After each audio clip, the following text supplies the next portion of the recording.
தேவனால் பயன்படுத்தப்பட்ட பாத்திரம்.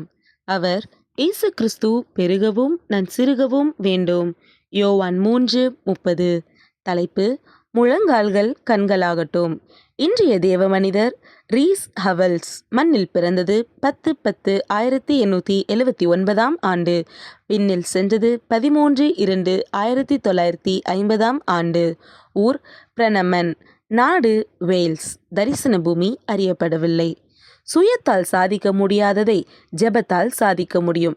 ஜெபத்தை விட அதிக பலம் பொருந்திய ஆயுதம் வேறொன்றும் இல்லை. இது உண்மைதானே? நிச்சயம் உங்களால் உண்மை என்றே சொல்ல முடியும்.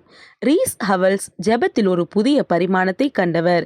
இவரின் ஜெபம் ஒரு குறுகிய வட்டத்திற்குள் அடங்கியதல்ல. தனக்காகவும் தன் குடும்பத்திற்காகவும் ஜெபிப்போர் பலர். ஆனால் பிறருக்காக ஜெபிப்பதிலேயே பேரானந்தம் அடங்கியுள்ளது என்றார். பரிசுத்த ஆவியானவரால் ஆட்கொள்ளப்பட்ட ரீஸ் ஹவல்ஸ் பிறருக்காக பரிந்து மன்றாடுவதில் சிறந்தவர். இடைவிடாமல் ஜெபத்திலே தரித்திருந்தவர்.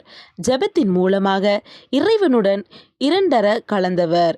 விசுவாசத்துடன் கூடிய ஜெபத்தினால் அநேகர் இவர் மூலம் சுகம் பெற்றார்கள். சரீர சுகத்தை விட ஆன்மீக சுகத்திலே மிகுந்த அக்கறையுள்ளவராய் இருந்தார். இங்கிலாந்தின் சுற்றுப்புறங்களில் ஊழியம் செய்த ஹவல்ஸ் கடவுளின் அழைப்பை ஏற்று தென் ஆப்பிரிக்கா சென்றார். எழுப்புதல் கூட்டங்கள் மூலம் மக்களின் ஆன்மீக வாழ்வை தட்டி எழுப்பினார். நாடோடிகளுக்கு மறுவாழ்வு கொடுத்தார். ஆதரவற்ற குழந்தைகளின் தந்தையானார். ஜெபமே இவரின் வெற்றிக்கு மூலதனமாயிற்று.